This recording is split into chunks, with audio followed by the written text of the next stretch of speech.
네, 여러분 안녕하십니까? 4월 8일 수요일입니다. 클로징벨 라이브 시작하겠습니다. 와, 혼자, 네, 기분 좋게 양쪽에서 지금 박수 쳐주셔서 감사드리고요.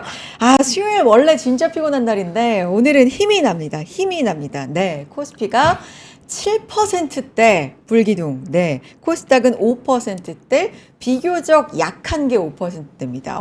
양시장 진짜 시원하게 올라가고 있고요. 자, 현재 코스피 지수 지금 마감까지 10분 정도 남겨두고 있는 상황에서 코스피가 7.02% 올라갑니다. 5880 기록하고 있고요. 오늘 장중 최고가가 5,900도 넘어섰었죠. 5919 기록했었는데 5880으로 지금은 이어지고 있는 상황이고요. 코스닥은 5.14% 상승 1090 1090선에 머물러 있습니다. 아, 저는 이 부분에 상당히 오늘 좀 방점을 두고 이야기를 하고 싶습니다. 외국인의 조단위 매수가 얼마만인지 모르겠습니다. 제가 보니까 한 35거래일 만이더라고요. 요거 제가 세봤거든요. 아마 맞을 거예요. 예, 3조 가까이 지금 순매수가 코스피 시장에서 들어오고 있고요. 코스닥 시장에서도 크진 않지만 순매수, 선물 시장에서도 이 선물 시장 매수 규모도 좀 심상치가 않습니다. 거의 뭐 역대 최대 규모 뭐 이 정도 얘기도 나오던데 어쨌든 현 선물 매수가 외국인 쪽에서 들어온다는 거 상당히 의미가 있는 날인데 이게 진짜 의미가 있는 건지 또 두 전문가분들께 여쭤보도록 하겠고요. 오늘 달러원 환율도 1,470원대까지 확 거의 30원 가까이 지금 떨어지는 흐름 보여주고 있는 상황이고 유가도 하락하고 아시아 시장 전반이 환호를 하고 있지만 그래도 우리 시장 올라갈 때 가장 강하죠. 7%대 상승하는 흐름을 보여주고 있습니다. 자, 현재 구간에서 어떤 점을 좀 봐야 되는 건지 두 분 모시고 이야기 좀 나눠보도록 하겠습니다. 자, 이건희 대표님과 이재규 PB 차장님 함께 할 텐데요. 위즈웨이브 이건희 대표님, SK증권 경인지점의 이재규 PB 차장님 두 분 어서 오세요. 안녕하세요. 안녕하세요. 오늘은 박수 두 번 쳐도 괜찮은 것 같아요. 네. 다행이다. 오늘 시장, 네. 다행이다. 다행이다. 다행이다. 한마디로 바로 이어가는 겁니까? 한마디는 다행이다, 대표님? 그렇죠. 예, 항상 말씀드렸는데 트럼프 대통령이 말 많으면 끝이다 뭐 이렇게 얘기했잖아요, 그죠? 다들 많은 분들이 얘기하셨는데 결국에는 뭐 문명을 없앤다 이렇게 뭐 시빌라이제이션까지 얘기하신 것 같은데. 뭐 오늘 예. 밤에 문명 하나가 없어지는 걸 보게 맞아요. 되거든요. 예, 저는 와 말을 이렇게 한다고 이랬어요. 디스트로이와 시빌라이제이션을 쓰셨는데 요게 조금 이제 너무 극단에 치닫는구나라고 생각을 했는데 그냥 무시하고 자고 일어나니까 아무 일이 없더라고요. 그러더니 갑자기 뭐 이제 타결됐다고 얘기가 나와서 일단 그거에 애써주신 파키스탄에게 감사드립니다. 중대한을. 파키스탄이 원래 그 지리적으로 사이에서 뭘 중재해서 잘 먹고 사는 나라예요. 네. 여기 3%의 그 박사님이 자주 나오시는 분 있잖아요. 네. 해외 말씀하시는 그분 누구시죠? 안경 끼신 분. 누구죠? 저는 뭐 오전에 안 나와가지고 글로벌 그런 거 말고 옛날에 세계 여러 곳에 대해 설명해 주신 분 있는데 하여간 그분이 하신 걸 듣고 말씀드리는 거고 일단은 파키스탄이 지리적 위치가 그렇습니다. 그래서 특이한 나라예요. 중국산 무기와 미국산 무기를 같이 운영하는 재밌는 나라인데 네. 일단 이슬람 형제 국가들에 대한 이제 뭐 이런 우리 형제들 너무 괴롭히면 안 되는 거 아니야? 뭐 이러면서 이제 이란을 설득했다라고 하는데 뭐 일단 10일 날 만난다고 하니까 만나서 이제 양측의 그 미국과 이란이 좀 더 잘 됐으면 좋겠다. 지금 박사님들 이름은 다 우리 나오고 있어요. 성일관 교수님, 최준영 교수님, 뭐 김만진 박사님, 최준영 교수님. 그런 것 같아요. 네. 최준영 박사. 그러니까요. 네. 제가 좋아하는 분인데 재밌죠. 그분 얘기 들으면 너무 재밌습니다. 그래서 그런 이제 전망들을 쭉 봤을 때 지금은 분위기는 전쟁 거의 끝난 거죠. 끝난 분위기입니다. 시장은 2주잖아요. 2주라서 저는 항상 약간 2주 끝난 건 아니잖아. 시간은 번 건데 뭐 이러면 생각했는데 거의 끝난 거예요? 왜냐하면 2주 안에 퇴근 안 되면 어떻게 이렇게 물어보시더라고요. 그러면 연장하겠죠. 또 연장. 한 2주 더 얘기해 보자. 그렇게 계속 연장하면서 가는 거죠. 네. 예. 그리고 또 하나가 뭐냐면 그럴 가능성이 높고 또 2주가 지나면 그 군사작전 60일 할 수 있는 기간이 거의 끝나가요. 아, 예. 그러니까 이제 4월 한 20일경 돼버리면 뭐 거기서 또 군사작전 하기는 좀 애매하죠. 예. 그래서 뭐 이제 서로 의견이 다른 부분들을 어떻게 조율하느냐가 이제 관건이 되겠죠. 네. 그리고 원래 이란은 기본적으로 이것도 전문가들 누구한테 들었는지 모릅니다. 저는 예, 기억이 안 나요. 누구한테 들었는지. 이란은 협상을 좋아합니다. 원래 싸우는 거 그렇게 호전적이지 않아요. 이란이.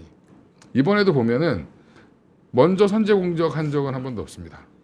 그래요? 미국과 이스라엘이 공격하면 그에 맞대응을 했었습니다. 항상.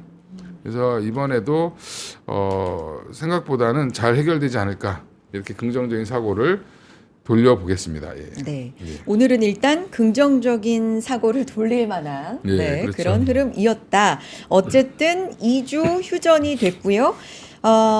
미국 시장부터 사실 그런 낌새는 있었죠. 뭐 파키스탄 말씀해 주셨지만 파키스탄 쪽에서의 그런 이야기들 전해지면서 양쪽 다 파국은 원하지 않을 테니까 받아들이지 않을까라는 기대감이 형성이 돼서 오늘 미국 시장도 끝에서 조금 들어올리는 흐름이 있었기 때문에 기대감은 있었는데 우리 개장 전에 2주로 합의가 됐다라는 소식이 양쪽에서 또 나오면서 우리 시장 비롯해서 아시아 시장이 또 그 훈풍을 좀 받아가게 됐습니다. 유가 바로 반응했고 뭐 지금 나스닥 선물 같은 경우도 3% 이상 상승을 하고 있는 상황이죠. 이렇게 증시가 바로 반응을 하고 있는데 재규 차장님은 어떻게 보셨나요? 네. 뭐 일단 어제 삼성전자가 실적을 너무 잘 내놨는데 못 올라가는 게 사실 좀 이해가 안 됐죠. 어떤 그런 리서치에서도 이야기하지 못했었던 그런 수치가 나왔습니다. 그럼에도 못 올라갔었던 것은 어떻게 보면 지정학적 리스크와 그리고 환율에 대한 부담감이 있었다라고 생각을 하거든요. 근데 뭐 방금 전에 말씀도 해주셨지만 그 유가가 갑자기 급락을 했고요. 추가적으로 이제 환율이 많이 내려오다 보니까 오늘 우리나라 시장에 대한 외국인들의 수급이 굉장히 강하게 들어왔습니다. 오전에도 제가 이제 앵커님이랑 어디서 방송을 좀 했는데 당시에도 그런 말씀을 드렸던 것 같아요. 지금 선물 쪽에서 매수가 이렇게 들어오고 있는데 개장한 지 2시간이 채 안 됐던 상황이거든요. 네. 선물 매수가 이렇게 들어오면 거의 대체적으로 종가까지도 강세가 이어지는 경우가 많기 때문에 일단 삼성전자에 대한 외국인들의 비중이 많이 줄어들어 있는 상황에서 환율이 돌아온다라고 한다면 외국인들이 뭐 매수를 안 할 이유는 없지 않을까라고 생각이 됩니다. 그래서 전반적으로 굉장히 좋았고요. 오늘 수급적인 부분을 보시면 차익도 비차익도 굉장히 많이 들어왔거든요. 그래서 뭐 파생 쪽과 연동되어 있는 프로그램 물량도 많이 들어왔다라고 보시면 좋을 것 같고 반대로 비차익 쪽으로도 그러니까 종목에 대해서도 이제 긍정적인 스탠스가 많이 만들어졌다라는 관점으로 본다면 여전히 주도 섹터는 삼성전자와 상대적으로 주가가 많이 못 올랐다. 어떻게 보면 삼성전자에 비해서는 저평가라고 이야기할 수가 있죠. 삼성전자가 1분기 때 실적에 대한 부분들이 57조까지 나왔는데 지금 우리가 그중에서 80% 정도만 준다라고 하더라도 45조가 나올 가능성이 높은 SK하이닉스가 그제 종가 기준으로 시가총액이 600조 정도가 되고요. 삼성전자가 1100조 정도 됐었던 걸로 기억을 하거든요. 그래서 뭐 시가총액 비중으로 봤을 때는 55% 정도, 거의 절반 수준이기 때문에 그런 부분들을 반영해 본다면 오늘 어떻게 봤을 때는 SK하이닉스가 좀 더 올라오는 게 맞지 않았나라고 생각이 됩니다. 추가적으로 뭐 두산 에너빌리티라든지 밑에 있는 종목들도 변동성이 굉장히 좋았는데 사실 최근 들어서 약간 낌새가 있었던 것 같긴 해요. 뭐냐면 우리나라 시장에 대한 외국인들의 매도세가 많이 줄어들고 있다라는 생각이 들었거든요. 조 단위에서 그렇죠. 천억 단위로. 그리고 이것도 어떻게 보면 해석하기 나름이긴 한데 어제 이제 미증시가 반등을 좀 했고 근데 그 전에 이런 지정학적 리스크가 계속해서 부각되고 있는 과정에서도 미증시 같은 경우는 3거래일, 4거래일 연속 반등이 나왔거든요. 그러니까 종전에 대한 기대감이 어느 정도 좀 있었던 것 같습니다. 그래서 그런 부분들을 우리가 어떻게 보면 시간이 지나고 나서 알 수 있는 부분인데 수급적인 부분에서는 우리나라 시장에 대한 외국인들의 매도세는 많이 줄어들고 있었던 상황이기 때문에 거기서 이제 우리가 투자 아이디어를 좀 얻었다라고 한다면 오늘 시장이 올라올 때 수익을 좀 낼 수 있지 않았을까 이런 의견 드려보도록 하겠습니다.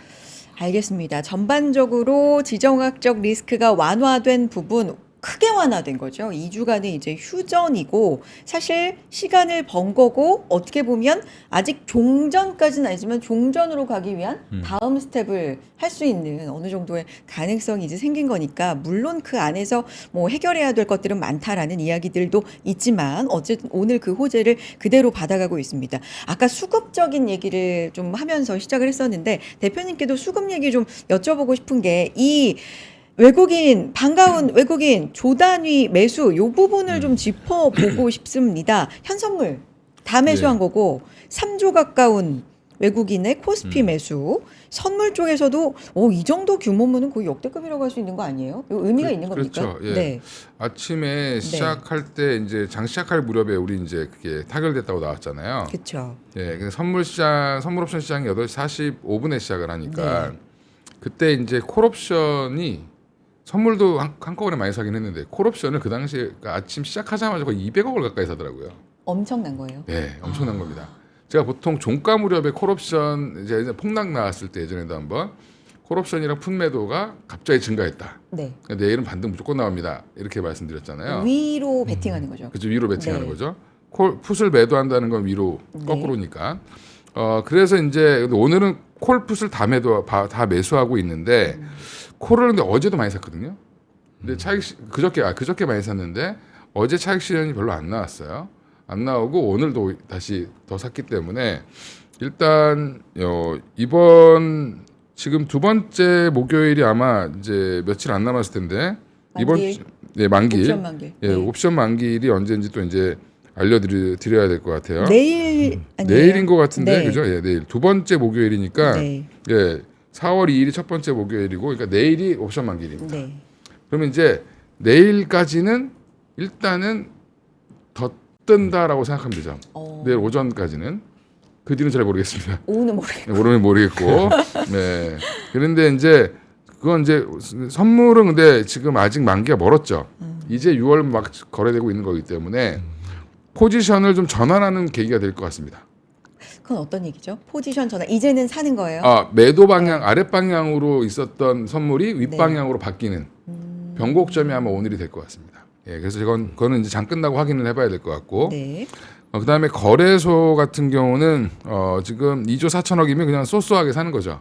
그다음 워낙 안 샀으니까 코스닥 2,400억이면 많이 사는 거죠. 예, 많이 사는 거고 아까 재규 차장님이 말씀해 주셨는데 차익 비차익을 외국인들이 다 들어온다는 얘기잖아요. 네. 그 얘기는 비차익이 많이 들어온다라는 얘기는 개별 종목 투자를 많이 한다는 거예요. 그죠, 그죠. 예. 그걸 이제 해석을 말이 좀 어렵죠. 말을 이상하게 만들어요. 차익이라는 건 무슨 말이냐면 선물과 현물의 그 차이. 베이시스. 요 차이를 가지고 약간 오류가 나면 그걸 따먹는 게 차익 거래예요. 이런 거 주린이 구조대에서 해주시는 거잖아요. 그렇죠. 예. 그래서 개인이가 하기엔 좀 어려운 거 아닌가요? 그러니까 이제 예. 용어를 좀 용어 알아야 더 자세히 설명. 그러니까 선물이 올라가니까 이제 현물이 따라 올라가는 주식이 따라 올라갈 때 그 차익을 먹으려고 거래하는 게 차익 거래입니다. 네. 예, 근데 차익을 위해 그것 때문에 사는 거를 차익 매수. 근데 비차익 매수는 뭐냐면 그냥 우리 종목 개인들처럼 삼성전자 좋아 빵 이렇게 사는 겁니다. 예, 그래서 그런 것들이 같이 들어온다는 거는 긍정적인 거다. 네. 예, 그렇게 해석을 해드리고 물론 이제 이게 장 끝나고 아마 선물이 지금 2조 6천억대까지 줄었어요. 외국인들은 항상 패턴이 어떠냐면 쭉 사다가 마지막에 좀 말고요. 좀 버리고 또 막 팔다가도 마지막에 또 사고 이래요. 그래서 끝 무렵을 좀 보긴 해야 된다. 한 선물 한 2조 이상 사면 의미 있는 상승인 것 같습니다. 예. 매수인 것 같습니다. 그러니까 약간 덜만큼 덜었고 그렇죠. 오늘을 계기로 해서 방향 전환에 수급 방향 전환에 좀 계기가 될 수도 있다. 가능성이 있습니다. 예. 가능성이 있다. 요런 좀 확인해 보고 관점으로. 말씀드리겠습니다. 알겠습니다. 요 이따가 좀 다시 한번 확인을 해 보도록 하겠습니다. 자, 오늘 전반적으로 시장이 강했는데 우리가 사실 전쟁 중에도 5,900포인트를 한번 찍은 적이 있거든요. 근데 거기는 사실 도달 이후에 좀 힘이 약해지는 흐름이 있었는데 지금은 휴전이라는 이슈도 나왔고 2주 휴전이라는 이슈도 나왔고 삼성전자 실적 발표도 역대급으로 발표가 됐기 때문에 요거를 이제 내일이든 아니면 뭐 다음 주든 조만간에 강하게 좀 뚫어낼 수 있을지 이 부분도 하나의 포인트가 될 수도 있을 것 같은데 지수 레벨대에 대해서는 좀 어떻게 봐야 될까요? 재규 차장님? 네, 뭐 저는 일단 기본적으로 우리가 지금 지정학적 리스크가 만약에 수면 아래로 가라앉게 된다면 매크로가 많이 개선이 되겠죠. 매크로가 개선이 되면 결국에는 실적에 대한 관심이 높아질 겁니다. 실적에 대한 부분들을 봤을 때는 뭐 삼성전자와 SK하이닉스 전 더 올라갈 가능성 높다라고 생각이 되는데 오늘 갭상승이 또 많이 나왔어요. 네. 이게 그러니까 왜 어렵냐면 갭상승이 나오면 또 그 갭상승한 부분들을 메우려고 하는 경향도 있거든요. 근데 그럼에도 불구하고 전 이번에는 좀 메우지 않고 다시 한번 랠리가 나올 수도 있지 않을까라는 기대감을 하고 있습니다. 그 네. 부분은 어쨌든 환율이 많이 민감한 국가거든요, 우리나라가. 실제로 이제 유가가 튀어 올라가고 중동에서 지정학적 리스크가 발발했을 때 아시아 증시, 특히 우리나라 증시의 주가름이 안 좋았던 것은 에너지 수요를 중동 쪽에서 많이 받고 있었다라는 부분이죠. 그래서 실질적으로 우리나라 제조업체들이라든지 다른 기업들에 대한 타격이 있을 가능성이 높다. 추가적으로 이제 환율에서도 1,500원대를 넘어가면서 외국인들이 들어오기 어려운 그런 구간이었다라고 보는데 그런 부분들이 이제 해소가 되고 있기 때문에 저는 뭐 다시 한번 직전 고점까지도 트라이를 해볼 수 있지 않을까라는 생각이 듭니다.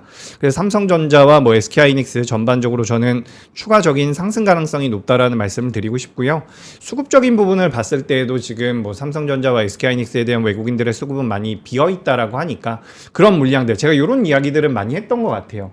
우리가 2월달, 1월달 그리고 작년 12월달 같은 경우도 개인 투자자분들이 매수를 많이 하면서 개인 투자자가 어떻게 보면 우리나라 시장을 많이 지켜줬었거든요. 근데 3월 달에 들어와서는 개인 투자자분들께서 매수를 한다라고 하더라도 시장 자체가 많이 못 올라갔어요. 네.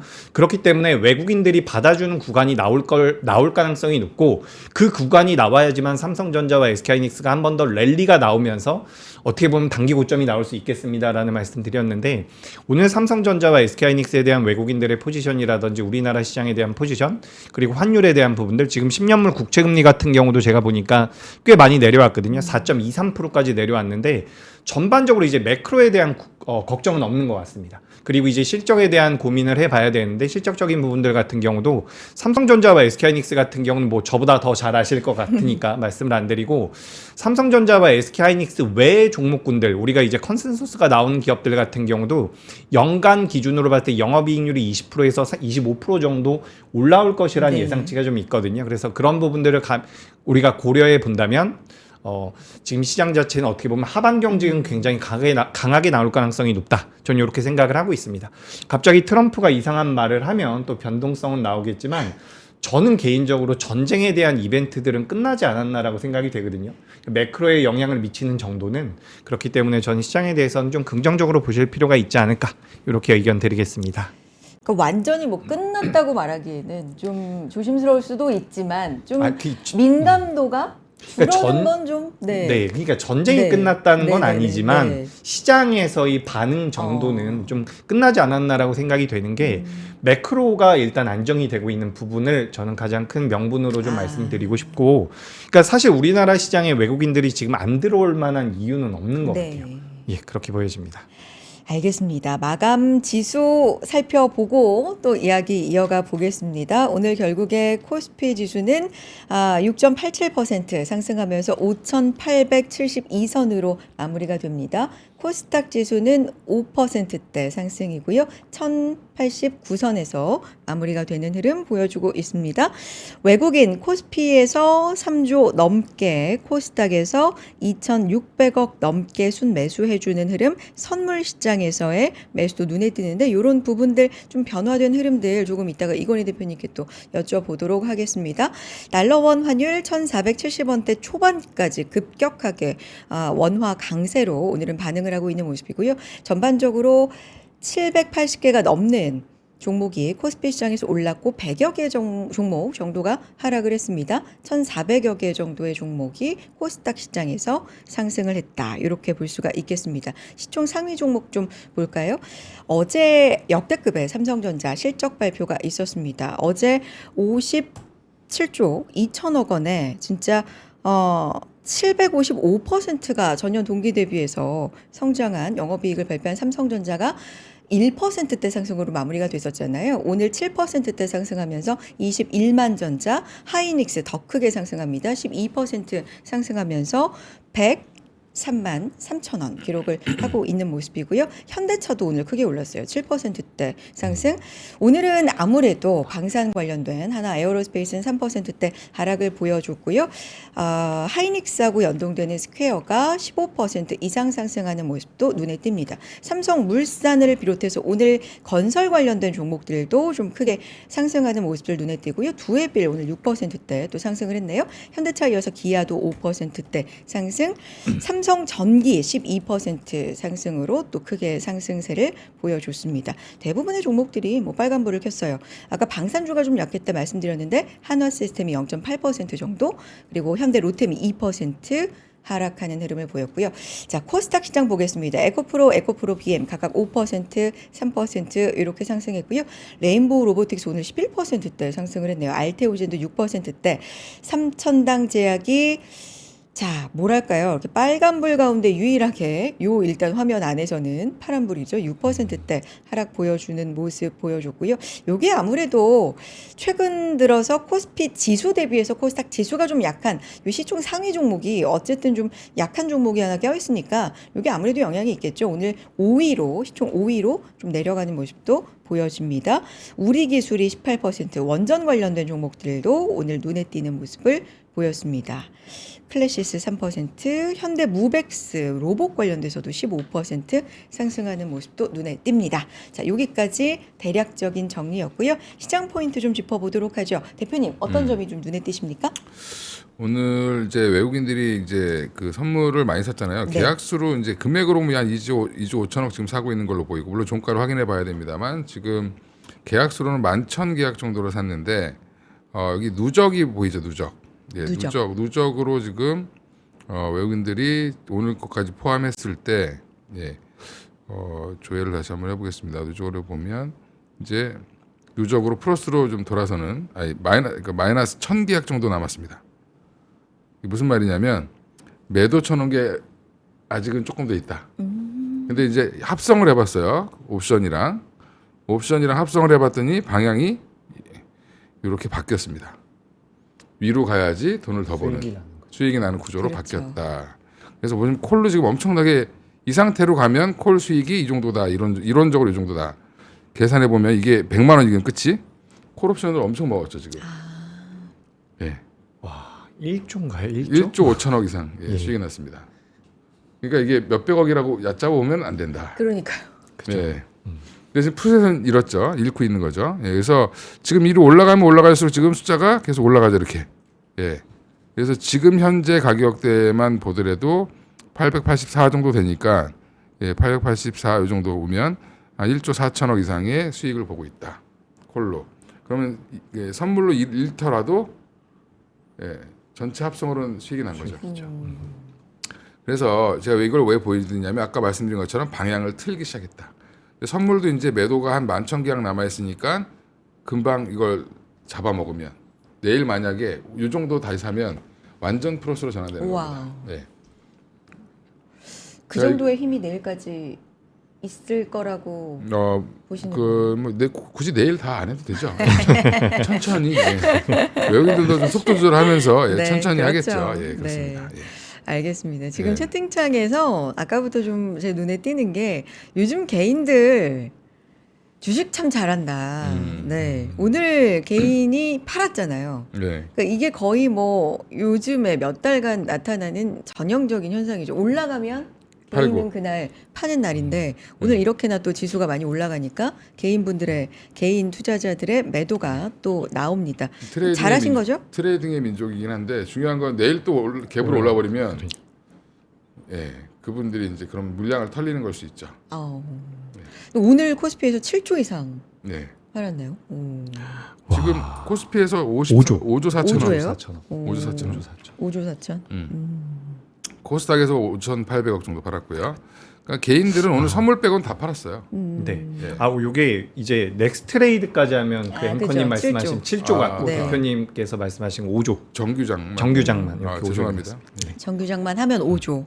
엄청 차익 실현을. 그러면 차익 실현? 차익 실현 매물이라고 봐야죠. 그렇죠. 예. 오늘 많이 올랐으니까. 오늘 그 넥스트 트레이드까지 감안하면 하이닉스는 신고가를 찍었어요.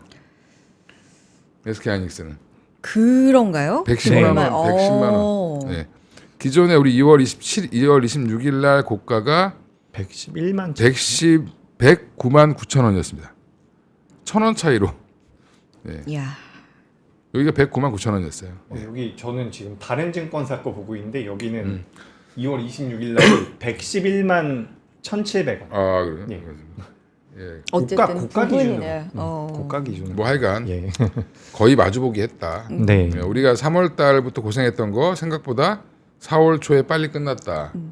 물론 아직 끝날 때까지 끝난 게 아니긴 한데. 네. 그래도 일단 오늘은 조금 요 숫자들을 즐겨보자. 어쨌든 끝날 근데 때까지 끝난 건 예전에 제가 아니지만. 말씀드렸지만 네. 몇 번 11월 달부터 우리 12월 중 한 20일까지 고생했던 거에 비하면 짧았습니다. 이때는 변동성은 적었지만 왜 좋다는데 안 가지? 약간 지지부진한 요런 시기를 시기가 네. 있었어요. 저때 근데 어떤 이슈들이었죠? 이거 케비노 씨 아니고 요때는 AI 버블론 뭐 이런 거 나왔나? 예, 뭐야 그랬습니다. 까먹어 하도 오래돼가지고. 근데 이때도 보면은 너무 급하게 올랐죠. 그렇죠. 네, 그래서 여기가 기다리는 국면이었는데 이때 외국인들이 매도 포지션이 엄청 많았습니다. 네. 선물에. 이거 정리하는 과정이었던 것 같고 이번에도 정리가 근데 깔끔하게 됐죠. 네, 그러니까 보면 우리가 되게 이렇게 순탄하게 온 것 같지만 SK 하이닉스 보시면 여기서도 이렇게 한참 쉬었고요. 여기서도 한참 쉬었고요. 예. 그 다음에 지금 요 위에서도 여기서도 좀 지지부진하다가 이렇게 간 겁니다. 네. 다시 여기 내려왔다가 다시 일로 왔죠. 지나고 보면 다 별일 아니었다. 뭐 그런 거죠. 예. 결국엔 올라갔다. 예. 자, 삼성전자 하이닉스 얘기를 조금 더 해보고 싶은데 삼성전자 7%대 상승, 하이닉스 12%대 상승. 사실 어제 삼성전자의 실적을 보고 어제도 하이닉스가 더 큰 시세를 받아갔잖아요. 그렇죠. 오늘도 마찬가지고. 그럼 네. 삼성전자는 이제 잘 나온 실적에 대한 어떤 반응이라고 본다면 하이닉스는 이번 달 23일에 나올 실적에 대한 기대감이라고 봐야 되는 건가요? 더 크게 받아가네요. 예, 기대감이고 아직 발표를 안 했는데 네. 삼성전자 이렇게 나왔으면 하이닉스는 또 거의 그럼 한 40 몇 조 나오는 거 아니야? 뭐 이런 거죠 지금. 근데 외국인들도 단타 치는 펀드들이 많아요. 퀀트 펀드 뭐 이런 거 있습니다. 예. 근데 보면 어제 희한한 일이 벌어진 게 삼성전자를 팔고 SK 하이닉스로 싹 넘어갔습니다. 어제. 외국인들이. 오늘은 삼성전자 다시 외국인 오늘은 좀 담지 삼성전자도 않았어요? 사고 그렇죠? 하이닉스도 사고 네. 예. 뭐 오늘 같은 날은 뭐 위아더 월드 하는 날이니까. 근데 예. 어제는 삼성전자 팔고 그랬어요. 하이닉스 그랬습니다. 남았다. 예, 그거는 뭐냐면 삼성전자 이벤트 끝났으니까 우리 하이닉스 이벤트로 갈 거야 이렇게 이번 달 보시면. 말이니까 또. 예, 그리고 보시면. 삼성전자 이렇게 잘 나왔으면 하이닉스도. 기대해 볼 수 있죠. 네. 그런데 삼성전자가 일제히 좀 목표가를 올리는 흐름들이 또 나왔거든요. 네. 몇 개만 소개해드리면 N2에서는 26만 원에서 29만 원으로, 네. 삼성증권에서는 23만 원에서 27만 원으로, IBK에서는 뭐 35만 원까지 제시하고요. SK인가는 40만 원 나온 걸로 알고 오, KB에서도 36만 원 제시하고 있는데 30만 원 위가 40만 원짜리가 나오기 시작했다. 근데 저희 네. 저희 SK증권에서 네. 삼성전자랑 SK하이닉스 그 목표 주가를 가장 먼저 많이 올렸던 걸로 기억을 해요. 네. SK하이닉스 같은 경우도 100만 원 가장 먼저 네. 부른 것 같거든요. 근데 이제 논리가 저는 좀 타당하다라고 생각을 하고 있습니다. 말씀해 주세요. 근데 네네. 제가 요거를 뭐 왜냐하면 이게 연구원분들께서 애널리스트들이 하는 일이기 때문에 저는 네. 사실 PB이기 때문에 뭐라고 꼭 집어서 말씀드리긴 어렵고 어쨌든 수익성이 지금 우리가 요거를 이렇게 좀 생각을 해보시면 좋을 것 같습니다. 예전에 이제 삼성전자와 SK하이닉스에 대해서 우리가 사이클 산업이라고 이야기를 하면서 PBR이라는 잣대를 많이 들이댔었죠. 근데 이 PER로 계산을 해야 된다라는 그런 기준을 이제 정립해 준 게 저희 증권사였어요. 그렇기 때문에 성장성에 대해서 우리가 밸류를 줄 필요가 있다라는 말씀을 드리고 싶고 우리가 뭐 좋은 증권사네. 예, 그렇죠. 좋은 증권사입니다. 최근에 뭐 터보컨트라든지 뭐 여러 가지 그런 이벤트들이 나왔을 때 결국엔 수요가 늘어날 것이다라는 것들이 어떻게 보면 그 내용들을 전부 다 희석할 수 있을 것이다. 그러니까 성장성이 계속해서 생긴다라는 거죠. 과거에는 사이클이 돌고 끝났다라고 한다면 지금은 이 사이클 자체가 길어지거나 더 인프라 투자 쪽으로 연결이 되고 있는 부분들이 있기 때문에 수익성도 어떻게 보면 마이크로소프트보다 조금 안 나올 수 있다. 뭐 이런 이야기들 나오고 있잖아요. 근데 시가총액이 굉장히 저렴한 상태이기 때문에 우리가 과거의 삼성전자와 SK하이닉스 그리고 뭐 메모리 반도체 기업들의 주가 사이클 흐름을 봤을 때는 어떻게 보면 좀 올라가면 부담스러울 수도 있다라는 판단을 할 수 있겠지만 지금 기본적으로는 구조적인 변화에 놓여 있다라고 보는 게 좋을 것 같거든요. 제가 요즘에 AI를 좀 쓰기 시작을 했어요. 뭐 챗 GPT라든지 이런 거 좀 쓰기 시작을 했는데 계속 필요할 것 같다라는 생각이 들더라고요. 그래서 우리가 생각했던 것보다 수요가 더 늘어날 가능성이 높다. 그리고 최근에 보시면은 그 클로드 코워크 뭐 거기에서 시장에서 엔트로픽에 대한 관심도가 굉장히 높잖아요. 근데 이들이 수익성이 엄청나게 빠르게 개선이 되고 있더라고요. 근데 우리가 거기서 어떻게 보면 투자 아이디어를 얻을 수가 있는 게 수익성이 빠르게 개선된다라는 것은 다른 빅테크 기업들 같은 경우도 투자를 멈출 수가 없다라는 부분입니다. 그들이 투자를 멈추지 않는다라고 한다면 우리나라 기업들이 수혜를 받을 가능성이 굉장히 높겠죠. 그러니까 누가 승자가 가려져야 되는 거잖아요. 이미 그 싸움에 뛰어든 이상 이게 좀 불리하고 투자를, 지고 있다라고 하더라도 멈출 수 그러니까 없는 거죠. 투자를 멈출 수가 예. 없어. 그런 그 상황인 싸움에서 것 같아요. 네. 나올 수가 없이 계속 투자는 들어가야 된다라는 논리 같아요. 네, 그래서 저는 개인적으로는 삼성전자와 SK하이닉스가 올해 한 6월달, 7월달쯤 좀 단기적인 피크가 나오지 않을까라는 우려가 있었는데 이번에 삼성전자 실적 나오고 나서는 저도 좀 애매한 것 같습니다. 더 갈 수도 있을 것 같고 네. 그런 고민이 좀 있습니다. 근데 지금 전반적으로 그 애널리스트들의 그 어제 제가 그런 공언을 했는데 뻔한 거죠. 실적 발표하고 나면 이제 리포트를 싹 새로 고쳐서 나옵니다. 목표 주가 목표 올리고 올려서 자기가 틀렸거든. 그러니까 막 수정합니다. 이제. 막 수정해요. 예, 수정해가지고 이제 막 올려. 그럼 이제 대부분 평균이 한 30만 원 초반대로 맞춰준다 이제. 예, 그러면 이게 300조 벌면 30만 원대 가 있어야 되거든. 300조 그 얘기는 예, 어제부터 계속 나오고 300조 가이던스가 계속 이상으로 네. 355조까지도 부르고 네. 막 이러는데 그게 저는 그것도 좀 아직은 틀에 너무 갇혀 있다. 그러니까 애널리스트들이. 너무 사이클. 작게 본다. 항상 우리 흥분하시는 우리 상무님이 본부장님이 얘기를 하실 때 그런 얘기 하죠. PER 그래봐야 얘네들 7배 주는 거야. 뭐 이런 거잖아요. 네네네. 삼성전자. 그 틀을 벗어나지 못하고 있다 아직. 아. 근데 그 틀을 벗으려면 어떻게 해야 되냐? 두 가지 조건이 필요하겠죠. 네. 진짜 구조적인 성장이면 벗길 수 있다. 네. 아니 그리고 삼성전자가 좀 있으면 지금 엔비디아 올해 거의 엔비디아 실적에 한 90%, 80%, 50% 예상이 되고 있는 거예요. 그러면 이 시총은 너무 싼 거죠. 거기에 이제 힘을 보태줄 보고서 하나를 소개해드리면 KB증권 그렇죠. 보고서인데 예. 2027년 추정으로 세계에서 제일 돈 잘 버는 기업 1등 1등이 될 수 있다. 삼성전자 예. 될 거다. 2등이 엔비디아, 그렇습니다. 3등이 아람코. 예. 이렇게 나왔더라고요. 근데 그렇게 만약에 이렇게 된다면 엔비디아 2등이고 삼성전자가 1등이면 근데 시총 차이는 5배인가요? 이제 이렇게 되니까. 그렇죠. 근데 이런 거예요. 그러면 이제 논리들이 뭐냐면 네. 그래도 이거 사이클이어서 또 빠질 거야.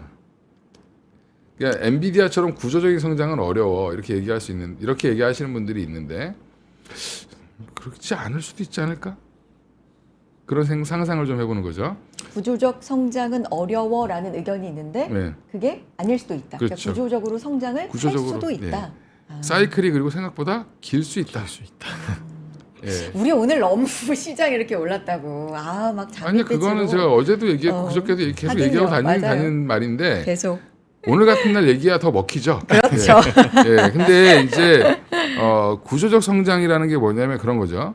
메모리 우리가 지금 에이전틱 AI, 그 다음에 피지컬 AI, 그 다음에 통신 뭐 이것도 AI를 쓴대요. 이제 좀 있으면 우리 이제 여기 그 전파 중계하는 데 있잖아요.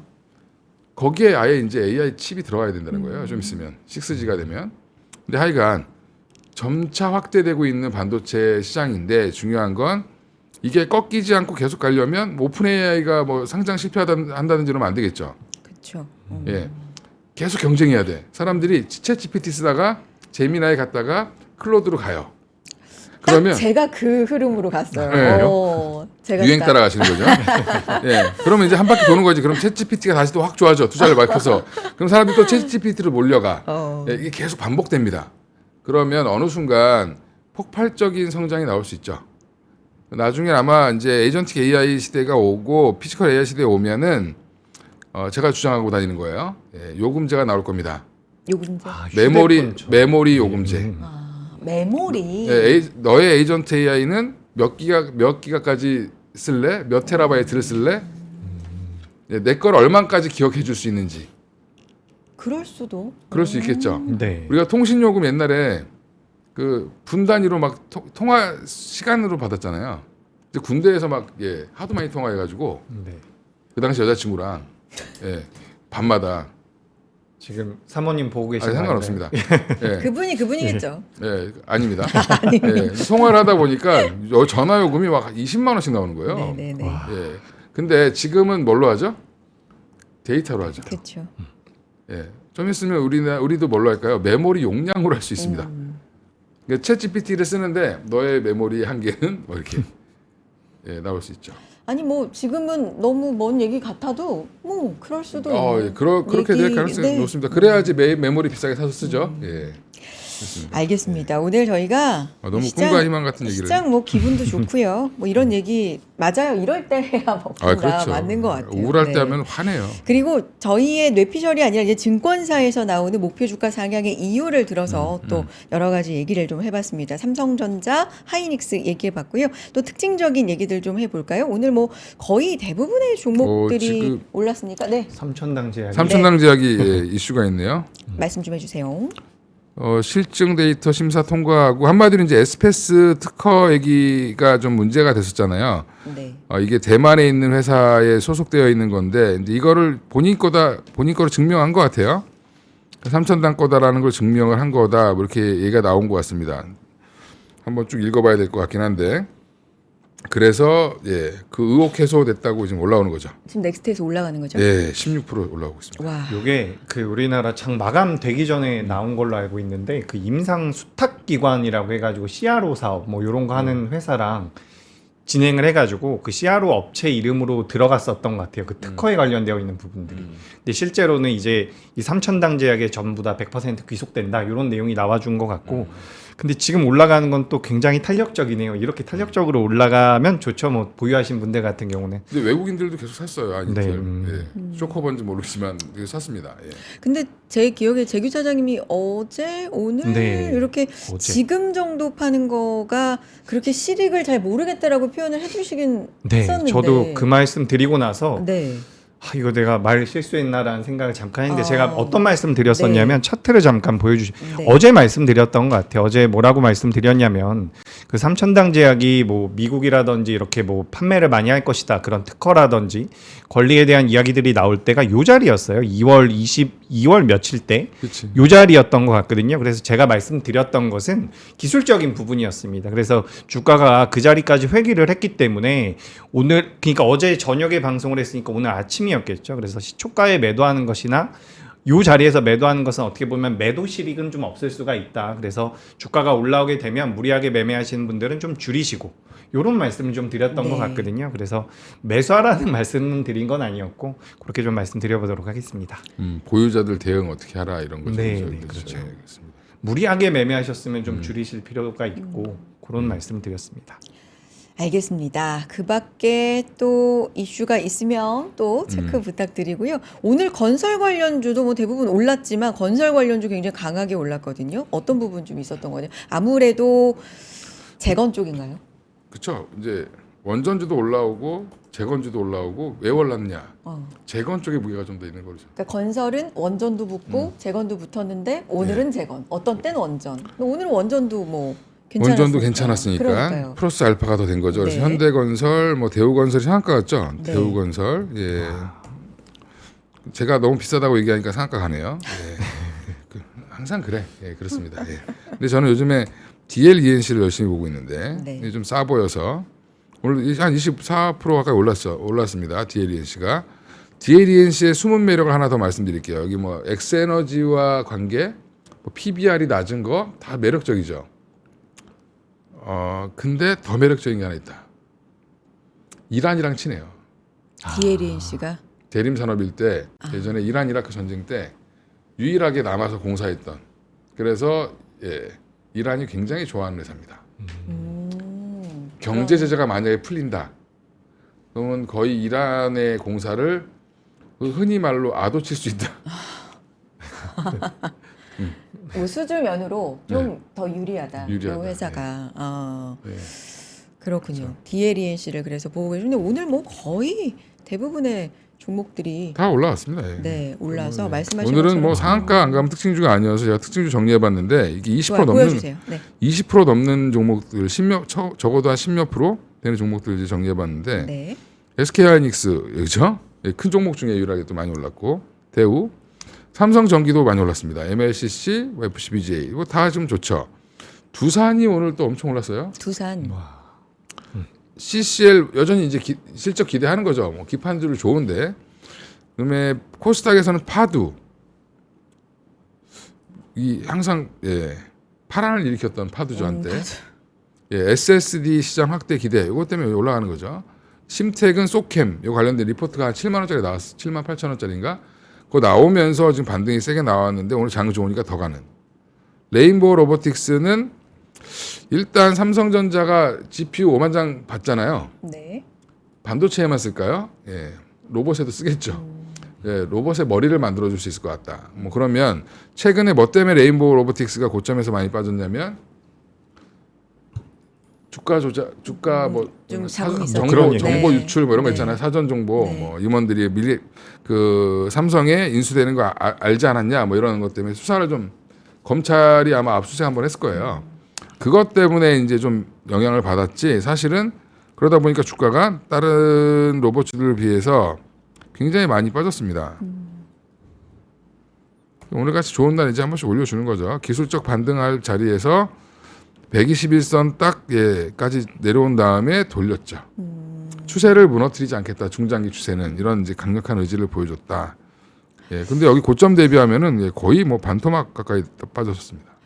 그 로봇은 오늘이 수요일이죠. 내일인가요? 현대차 인베스터 데이. 인베스터 데이에서 로봇 관련된 게 좀 주목을 만약에 받는다면 그렇게 네. 긍정 회로를 돌린다면 찐 로봇 관련 주들도 연결이 될 수 있는 건가요?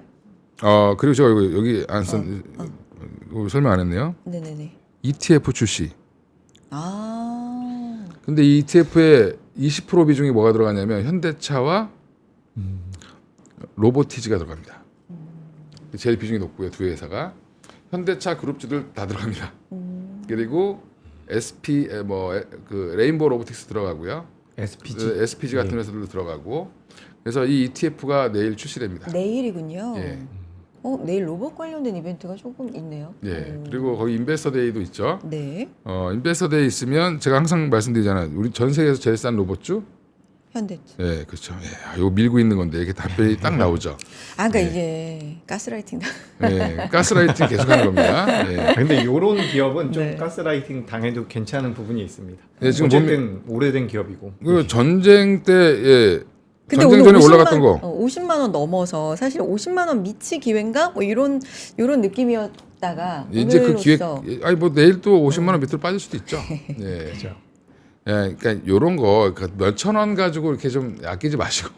예, 아 그렇습니다. 왜요? 예. 그래도 그렇게 요때 지금 3, 4일 날 얻어맞은 거 지금 회복 못 했죠. 네. 그럼 적어도 한 56만 원대는 갖다 놔야 된다. 예, 그 정도. 이거 오버슈팅이라고 보면. 그래서 지금 현대차는 바뀐 게 하나도 없습니다. 네. 없는데 사람들이 착각을 하는 거죠. 예, 차 들 팔리는 거 아니야? 그리고 갑자기 차로 막 팔아요. 차로 올라갔어요 지금 여기가? 아니죠. 예. 테슬라를 가끔 가다가 인도량으로 빼는 거랑 똑같은 거예요. 예, 그렇습니다. 근데 테슬라 얘기 나서 JP 모건인가요? 거기서는 60% 빠질 수 있다? 뭐 그 애널리스트가 이런- 원래 뭘 보시는 분이냐면 네. 테슬라를 그 AI 관련주로 안 보고, 그러니까 자율주행 FSD 이런 거 빼고 그냥 자동차로 봐요. 차 많이 팔리면 좋게 보고요. 차 덜 팔리면 안 그냥 좋게 제조업체로. 보고. 네, 그런 기준으로 본다면 예, 그분은 약간 그렇습니다. 깜짝 놀란 어떤 예, 그런 예. 근데 소수 의견이라 미국에서도 신경 많이 안 쓰는 것 같아요. 예. 알겠습니다. 재규 차장님 특징적인 업종이나 네. 종목 어떤 거 보세요? 네. 일단 뭐 저도 건설 쪽은 말씀을 드려야 될 것 네. 같은데 지금 제 화면 잠깐 네. 보여주시면 요거는 그냥 한번 그 저희 자료실에 올라가니까 다운 받아서 보시면 좋을 것 같아요. 뭐 현대건설 같은 경우는 요 페르미 여기 다 있습니다. 대우건설 밑에 보시면 DLENC 아까 전에 대표님도 엑스에너지 말씀해 주셨는데 그런 부분도 이렇게 좀 정리되어 있는 자료가 있으니까 KB증권에서 나왔더라고요. 요거 한번 체크해 보시면 될 것 같고 그리고 오늘 저는 증권주도 많이 눈에 좀 들어오더라고요.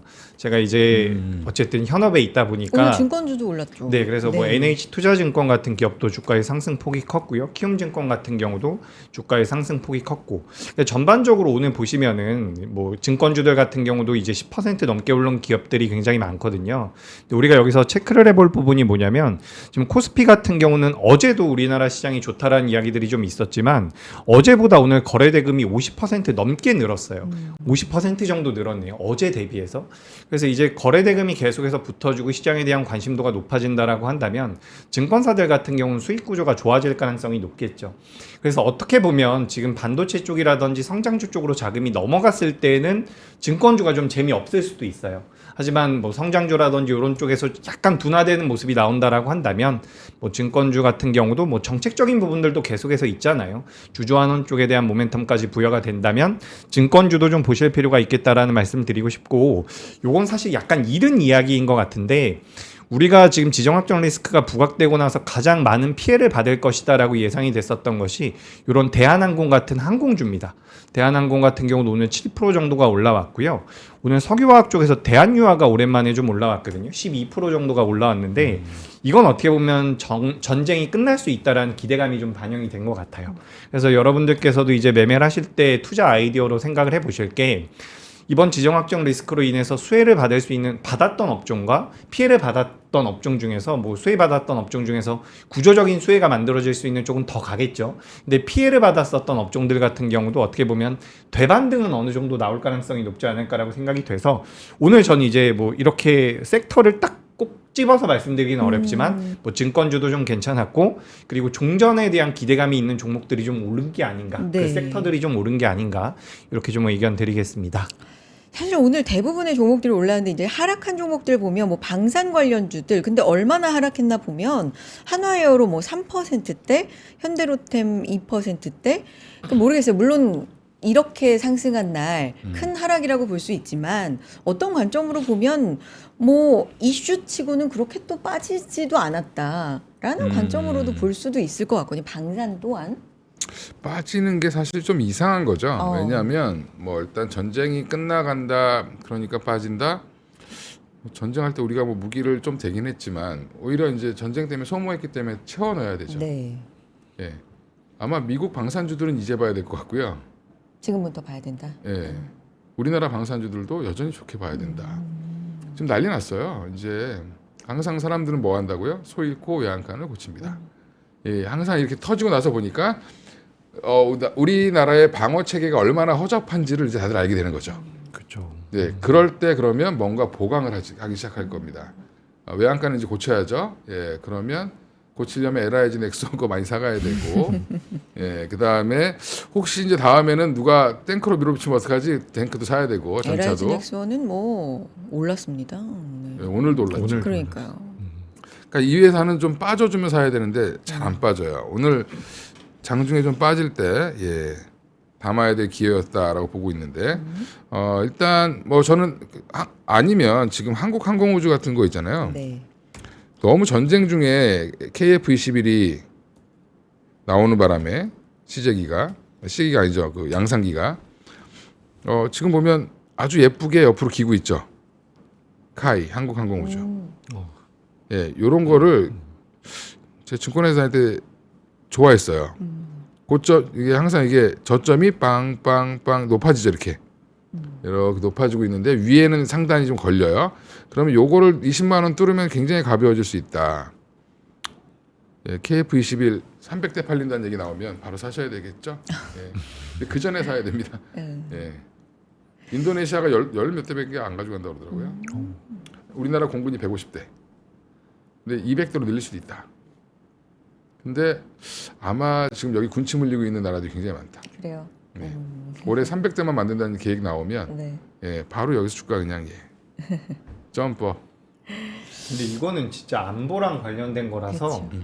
좀 다른 것 같아요. 다른 산업들 같은 경우는 음. 뭐 이게 가타부타 말이 좀 많은데 방산 쪽 같은 경우는 채워놔야 되니까. 맞습니다. 제가 어떤 레포트에서 본 것 같은데 저도 좀 오래전에 읽은 레포트라서 이 탄약 같은 경우도 유통기한이 있다고 하더라고요. 그래서 뭐 못 쓴 탄약들 같은 경우도 또 채워넣어야 되니까 수요는 계속해서 만들어질 것 같고, 아까 전에 잠깐 현대로템 말씀해 주셔가지고 제가 요 현대로템에 요즘은 좀 관심 있게 보고 있어가지고 말씀드려보자면, 지금 유럽 전 모든 나라가 가지고 있는 전차보다 러시아가 가지고 있는 전차가 많다라고 해요.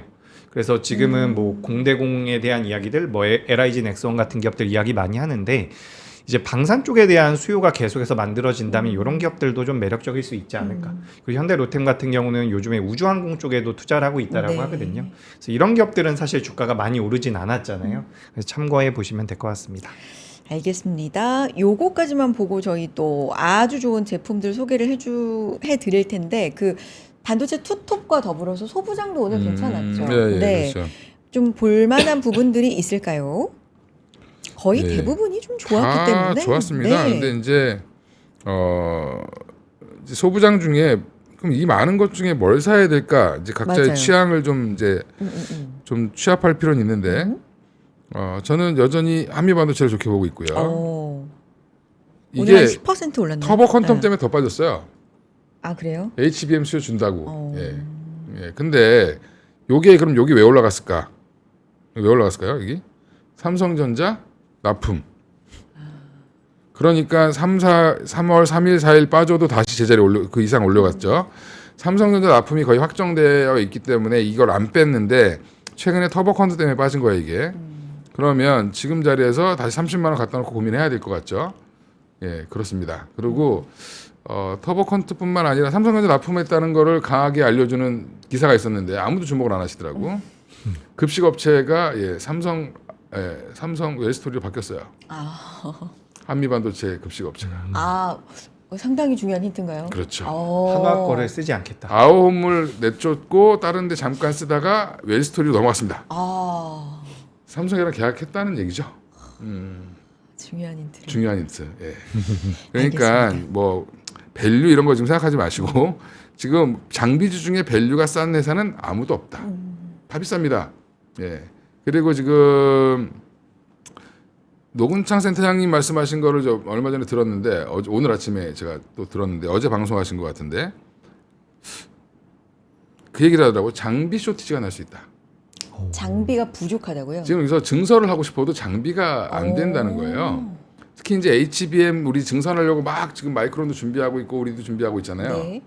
근데 TSV 장비 있잖아요. 구멍 뚫어주는 실리콘에다가 구멍 뚫어주는 장비를 어플라이드 머티리얼즈인가 거기서 만드는데 독점인데 생산량이 제한돼 있죠. 그러니까 아무리 반도체가 이제 생산 라인이 처음부터 웨이퍼 집어넣어서 끝까지 그러니까 한 번에 가야 돼요. 중간에 끊기면 안 됩니다. 근데 중간 장비가 없어. 그럼 라인을 못 만들어요. 그래서 앞으로 장비 쇼티지가 이어져서 증설을 하고 싶어도 못 할 수 있다. 네. 그 얘기는 반도체 사이클이 조금 더 길어질 수 있다. 아까 길어질 수 있다라는 거에 요것도 그것도 하나의- 포함되어 있습니다. 장비주 요거 있고요. 또 오늘 좀 의미 있는 게 올라온 게 말을 더듬죠 오늘. CMTX. CMTX. 네. 신규 상장한 지 얼마 안 된 회사인데 네. 작년 11월 달에 상장한 회사인데 이 회사가 마이크론의 우수 기업 거래처 한미반도체와 더불어서 뽑힌 회사. 네. 여기는 파츠라고 해서 이제 장비의 끝단에 들어가는 소모품 같은 거 만드는 회사인데 맞춤형으로 이제 맞춰주는 겁니다. 우리가 이제 착각하시는 분들이 있는데 하이닉스랑 삼성전자랑 디램 만들 때 공정이 100% 똑같을까요? 레시피가 다릅니다. 마이크론도 다르고 조금씩 그런 거에 맞춰서 맞춤형으로 맞춰주는 데예요. 네. CMTX가 요 회사가 그 상장한 지 얼마 안 됐으니까 보유 여수가 많지 않겠어? 3개월 만에 끝났습니다. 이미 끝났다. 그러면 지금 실적 좋아질 거니까 최근에 많이 빠졌죠. 그래서 소부장 중에 이거는 소재 쪽으로 해서 보시면 좋을 것 같습니다. 알겠습니다. 그리고 뭐 네, 반도체 패키징 회사 오늘 또 크게 오른 거 하나 있죠. MK전자. 네, 요것도 한 26% 올랐다. 저 요 부분도 MK전자에 네. 좋죠. 아까 파도도 말씀해 주셨는데 MK전자도 26% 올랐다. 여기까지 짚어보고요. 좋은 가격이 또 갖고 온 예쁜 옷이 있어서 소개를 해드립니다. 이거 아까 네 칭찬 많이 받았어요. 보시는 네. 분들마다 예쁘다 진심으로 말씀해 주시더라고요. 저 되게 감동받았어요. 예, 예쁩니다. 제가 이거는 약간 스튜디오 들어오자마자 네. 영혼이 조금 보자마자 예쁘다. 그러니까 이렇게. 이렇게 약간 반사적으로 진짜 그러셨어요. 그리고 우리 작가님도 예쁘다 정말로. 그렇죠, 네, 그렇죠. 네. 어쨌든 그런 반응이 좀 있었다 말씀을 드리면서 스투시 롱슬리브 최초의 5만 원대 구성입니다. 블랙 화이트로 구성이 되어 있고요. 스몰과 미디움, 라지, 엑스라지인데 요거 미디움 저 입고 있습니다. 좀 넉넉하게 네, 여유 있게 핏이 좋은 것 같아요. 해외 아울렛 병행 수입 정품이고요. 62%나 할인된 가격으로 가지고 왔습니다. 코튼 100%라는 게 중요하죠. 저도 은근히 요 안쪽에 이제 피부가 네. 좀 예민해서 요 안쪽까지 이렇게 만져보는 편이거든요. 좀 까끌까끌하지 않을까? 굉장히 부드럽습니다. 네, 지금 너무 편안하고요. 코튼 100%, 남녀 공용으로 입는 시그니처 롱슬리브 이렇게 스투시 표시가 이렇게 저 마크가 네, 스투시군요. 맞아요. 예. 스투시 표시가 이렇게 되어 있는 네. 자, 낙서를 해놨나 그랬더니 좋은 말씀 해주셨어요. 스트릿 감성은 살리고 스트리트 감성은 살리고 그걸 그렇게. 어디에서나 어울리는 자연스러운 핏이 있는 스투시 롱슬리브 최초 5만 원대 구성으로 요 날씨에 딱 입기 좋습니다. 하나 가성비 좋게 그리고 예쁘게 입어보셨으면 좋겠습니다. 저는 청바지랑 입고 있는데 어디에나 어울리는 색깔 블랙과 화이트 이렇게 구성되어 있으니까 뭘 사셔도 사실 아래 바지는 또 스커트는 다 매치가 잘 된다 말씀드리겠습니다. 자, 또 하나 가지고 온 건요. 오늘 APR이 올랐나요? APR 올랐죠 오늘? 제가 찾아보겠습니다. APR 올랐네요. 5%. 5%대 상승했는데 메디큐브 여러분 갖고 왔습니다. 메디큐브 울트라 튠 최초의 14만 원대 구성입니다. 5가지 집중 LED 모드로 되어 있고요. 요 화이트 굉장히 깔끔하죠? 네, 화이트로 되어 있고 하루 5분 케어인데 두 분은 요거 아세요?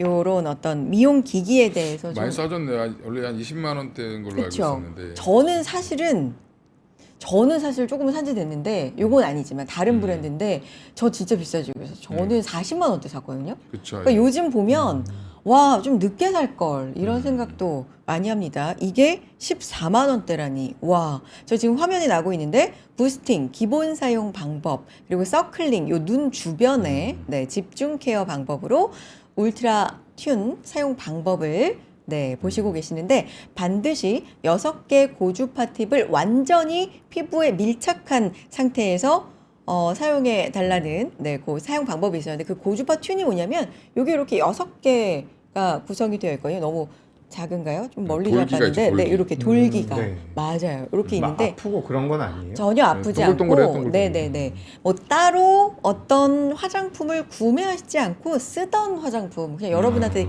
가장 잘 맞는 집에서 쓰시는 그 화장품을 바르시고 요거를 이렇게 돌려 밀착해서 이 6개 돌기라고 표현해 주셔서 좋은 표현이에요.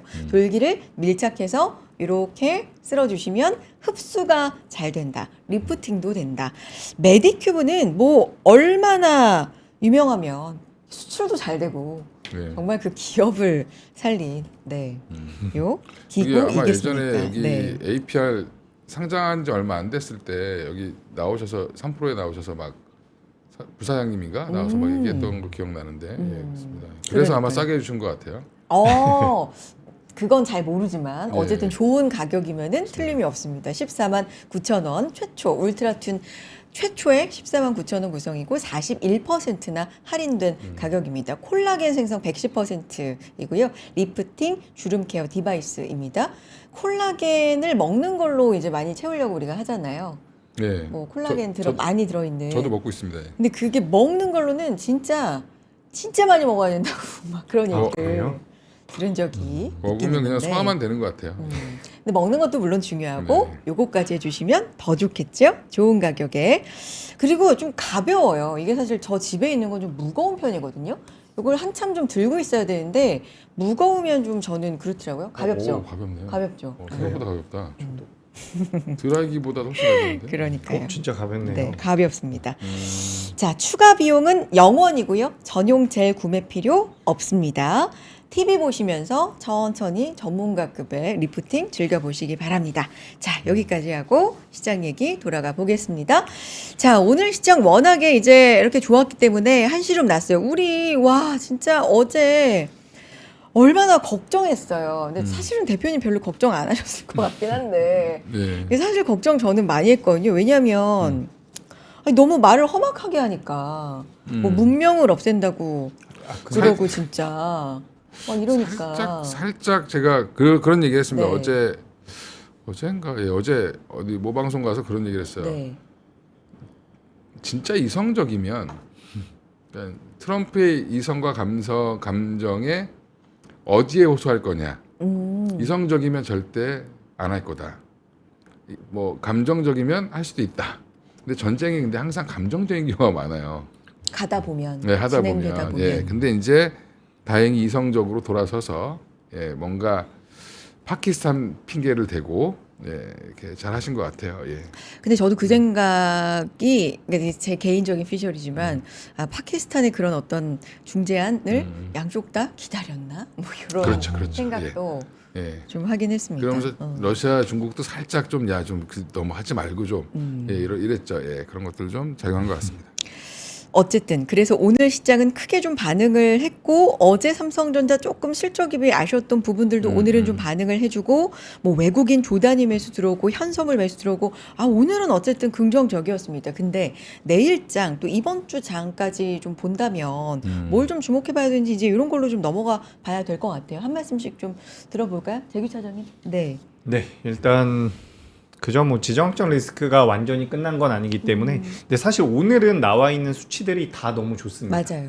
그래서 오늘 뭐 장 초반부터도 어떻게 보면 오늘은 올라갈 가능성이 높겠다라고 보는 게 맞고 저도 내일 오전까지는 강세가 이어질 가능성이 높아 보이거든요. 지금 미증시 같은 경우는 탄력적인 반등이 안 나왔잖아요. 그래서 지금 거래가 되고 있는 선물 쪽에서 좋은 모습이 나오고 있는데 매크로가 많이 안정이 된다면 우리나라 기준으로 내일 오전까지도 강세를 보일 가능성은 있어 보입니다. 그렇죠. 그래서 저는 개인적으로는 사실 지금 좋게 보고 있고 지난주부터 계속해서 좀 좋게 보고 있었고 시장이 밀리면 매수의 기회라고 생각을 했는데 이렇게 또 올라오니까 저는 이제 또 비중 조절에 대한 고민이 좀 필요할 것 같아요. 벌써요? 그러니까 제가 그죠? 저는 이제 결정적 한수라고 제 개인 네, 코너가 맞아요. 있는데 거기서 네. 현금 비중을 10%만 남겨놨어요. 그래서 이제는 조금 줄일 생각을 하고 있는데 그래도 주식 비중을 70% 밑으로는 줄이진 않을 겁니다. 근데 어쨌든 이건 매수하신 시기에 따라서 좀 다르기 때문에 뭐 제 의견을 그냥 듣기만 하셔도 좋고 공유를 좀 이렇게 공감을 해주셔도 좋을 것 같은데 전 일단 오늘 10% 20% 올라온 기업들 같은 경우는 내일 갭상승이 나온다면 좀 덜어낼 것 같긴 해요. 근데 뭐 그 이후에도 시장에 좋은 내용들 나오면 우상향은 좀 더 이어질 가능성이 높겠죠. 저는 구조적으로는 더 올라갈 가능성이 높고 지난 2월 27일 날 만들어놨었던 6,347포인트를 한번 도전할 것 같은데 뭐 그 안에서 세부적인 대응에 대해서는 말씀드려보는 거고 뭐 그 외에는 사실 저는 환율과 유가만 안정이 되면 그렇게 큰 부담은 없는 증시다, 장세다 이렇게 말씀드리겠습니다. 알겠습니다. 좀 더 이어갔으면 좋겠는데 아까도 그 대표님도 오전까지는 좀 괜찮을 것 같아 하셨는데 오후는 잘 모르겠어. 그게 좀 걸리긴 하는데. 이게 좋을 건데 이제 이 실언이 또 나오겠죠. 그래요. 일단 일부 정도 나올 수 있고 이란과 미국의 휴전 협정 과정에서 또 이제 잡음들이 나오면 좀 흔들릴 수는 있어요. 근데 그 변동성은 생각보다 적을 것 같다. 얘기를 하는 게 중요한 거죠. 그죠? 또 다시 뭐 때릴 거야 뭐 이러면서 또 이제 얘기할 수도 있습니다. 그럴 때 너무 흔들릴 필요는 없고 그럴 때가 오히려 기회인 것 같기도 하고 저는 전에도 한 말씀드렸는데 아무것도 안 하고 가만히 있는 게 나을 수도 있다. 너무 예민하게 반응하지 마라. 가만히 있었으면 다 올라왔죠 지금. 근데 주요 기업들의 1분기 실적에 이제 주목할 거예요. 현실로 돌아와야죠 이제. 그렇죠. 현실로 돌아와서 1분기 실적들 잘 나올 기업들 좀 찾아보시고 이제 리포트들 열심히 쓸 겁니다. 이제 매크로 이슈 안정됐기 때문에 요즘에 리포트 써도 사람들이 봐주질 않았거든. 근데 이제는 쓰면 보죠. 애널리스트 분들도 신나서 이제 열심히 네. 쓰지 않을까 생각하고 있고 내일 현대차 인베스터데이에서 무슨 얘기하는지 좀 저는 개인적으로 주목을 하고 있는데 네. 많은 사람들이 주목을 안 하는 것 같아요. 저 하고 있어요. 예, 계속 해야 됩니다. 네. 예. 특히 현대차 저 때문에 물렸다고 하시는 분들은 꼭 주목하시고 예, 보시면 될 것 같고 미 국채 금리 변화도 되게 중요한데 이게 왜 중요하냐면 오늘 바이오주들이 생각보다 반등 많이 나왔습니다. 네. 3,000당 때문에 같이 빠졌다가 최근에 제가 바이오 많이 갖고 계신 이제 제 지인분이 3,000당 때문에 빠졌다고 화를 내시더라고. 3,000당 들고 계신 분들은 더 화나겠죠. 아유, 너무 많이. 예, 그러니까 서로 피해를 준 건데, 예, 이제 그러면 3,000당도 지금 의혹이 해소됐는지 안 됐는지 모르겠지만 지금 해소된다는 과정으로 보면, 지금 코스닥 그 레버리지 사신 분들도 되게 화내셨어요. 근데 이제 이런 것들이 좀 해결되고, 바이오 섹터들도 생각보다 지금 바닥권에서 올라올 만한 게 많다. 조정을 잘 받았어, 너무 잘 받았어요. 이제 사기 부담스러웠던 종목들이 이제 살만해졌습니다, 다. 저만 그렇게 느끼는 게 아니라면. 학회 AACR 지금 아무도 얘기 안 하고 있죠 지금 그죠? 원래 그 전에 얘기 많이 하다가 그죠. 3천당 이슈 있고 이제는 뭐 예, 잘 얘기 안 했어요. 갑자기 네. 바이오에 관심이 없어졌죠 맞아요. 사람들이. 요럴 때 기회가 온다. 예, 이렇게 말씀을 좀 드리겠습니다. 알겠습니다. 자, 속보 하나 뭐 한 15분 전쯤에 뜬 건데 뭐 휴전 후에 처음으로 선박 두 척이 호르무즈 해협을 통과 중이다라는 속보가 또 뜨네요. 블룸버그 통신 발이고요. 현재 1,000척이 넘는 선박들이 주변 해협 양쪽에 모여서 대기하고 있는데 이 중 이란 국적 유조선 그리고 그리스 소유 벌크선 호르무즈 해협 항해 모습이 선박 추적 데이터에 잡혔다. 뭐 이런 얘기도 뜨기는 합니다. 자, 이런 이슈까지 전해드리면서 두 분과는 여기서 인사 나누고 오늘의 상승세가 내일까지 좀 이어지기를 바라면서 두 분과는 인사 나누겠습니다. 위즈웨이브 이건희 대표님, 또 SK증권 경인지점의 이재규 PB 차장님 두 분 고맙습니다. 예. 감사합니다.